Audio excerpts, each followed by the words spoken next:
Reología de polvos.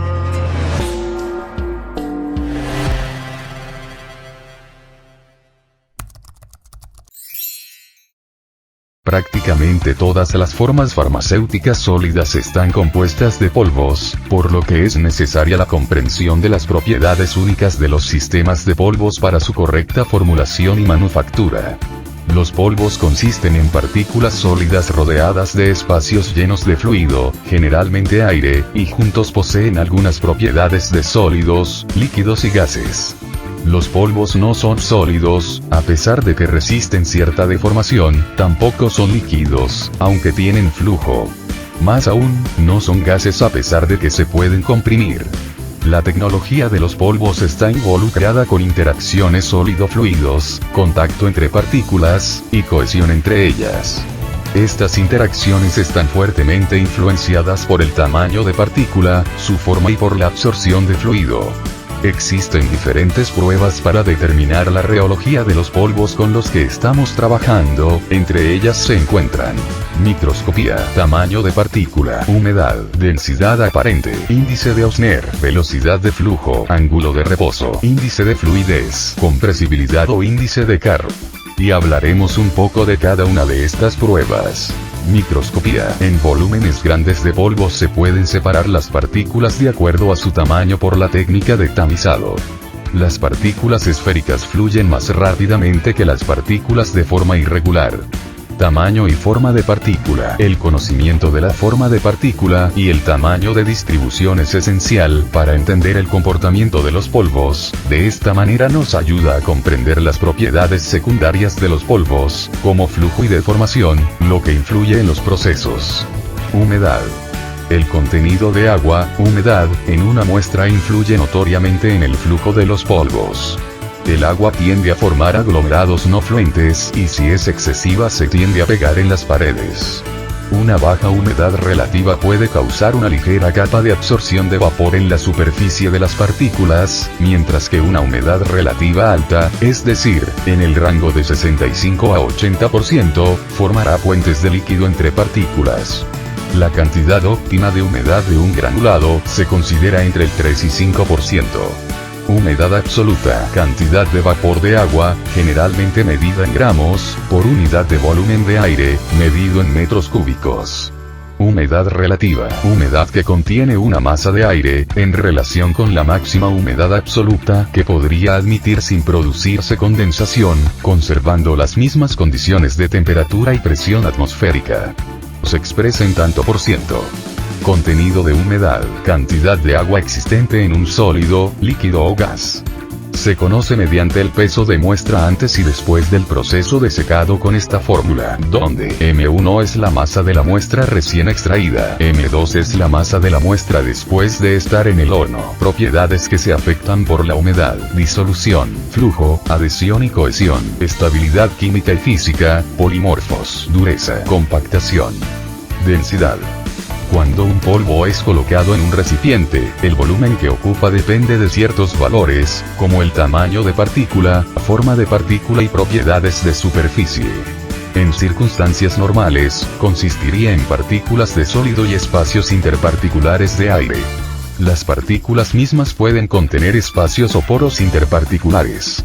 Si al polvo se le aplica vibración o presión, las partículas se moverán unas contra otras hasta formar un arreglo compactado.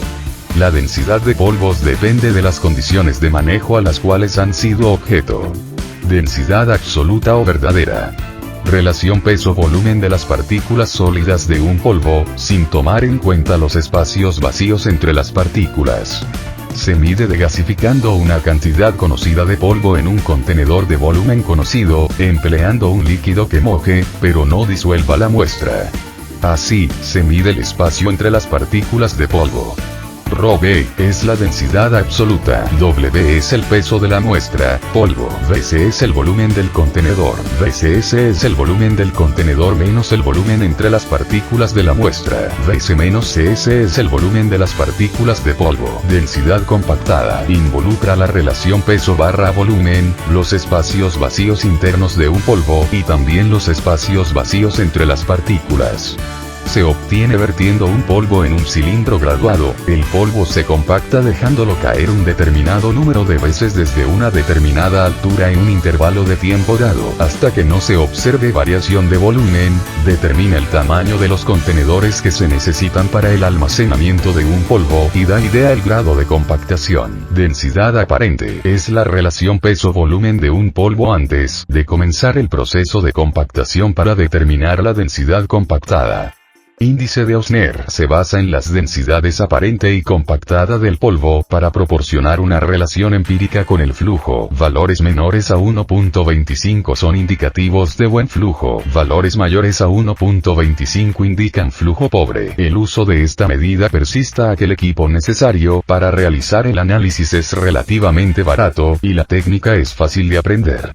Índice de Hausner. Fluidez mayor a 1.25. Pobre 1.25. Regular de 1.18 a 1.19. Buena 1.14. Muy buena de 1.1 a 1.09. Excelente. Velocidad de flujo es el tiempo necesario para que fluya una cantidad específica de polvo a través de un cilindro hueco colocado a una determinada altura. La velocidad de flujo de un polvo es un índice directo de las fricciones entre las partículas que lo componen. Se toma el tiempo que tarda en pasar una cantidad de polvo por el orificio de un embudo. La única fuerza que influye en la caída del polvo es la gravedad. La velocidad de flujo a través de un orificio depende del diámetro de este orificio y de la longitud del brazo del embudo, por lo que son medidas que deben estandarizarse para evitar variaciones debidas a la técnica. Se lleva a cabo a la par de la prueba de ángulo de reposo, así que la distancia del brazo del embudo al plano horizontal y la cantidad de muestra también están estandarizados.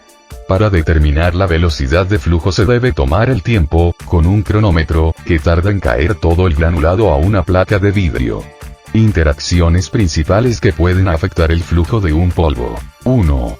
Fuerzas de fricción, mayores o iguales a 150 milímetros. 2. Fuerzas de tensión superficial. 3. Fuerzas mecánicas entre las diferentes partículas de forma irregular, tamaños grandes. 4. Fuerzas electrostáticas. 5. Fuerzas cohesivas de Van der Waals, polvos finos menores o iguales a 150 milímetros. Ángulo de reposo, medida relativa de la fricción y cohesión de las partículas en el polvo. Entre mayor es la fuerza cohesiva entre las partículas, mayor será este ángulo. El ángulo de reposo es el ángulo formado entre la horizontal y la pendiente de una pila de polvo. Es decir, cuando un polvo se deja caer libremente, las partículas de sólido se agrupan formando un cono. Su determinación es el método más usado para determinar el comportamiento del flujo de los polvos. Índice de Carr. El índice de compresibilidad y el índice de Hausner son medidas que expresan la propensión de un polvo a la compresión. Como tales, son medidas de la capacidad de asentamiento de un polvo y permite evaluar la importancia relativa de las interacciones entre partículas. En un polvo que fluye libremente, dichas interacciones son menos relevantes y la densidad aparente y la densidad por asentamiento tendrán valores más cercanos. En el caso de materiales de menos fluidez, generalmente existen interacciones mayores entre las partículas y se obtiene una diferencia mayor entre la densidad aparente y la densidad de asentamiento. El índice de compresibilidad, Carr, y el índice de Hausner reflejan estas diferencias. Índice de compresibilidad, índice de Carr. Calcular por la fórmula, donde V0 es el volumen sin asentar y Vf es el volumen asentado.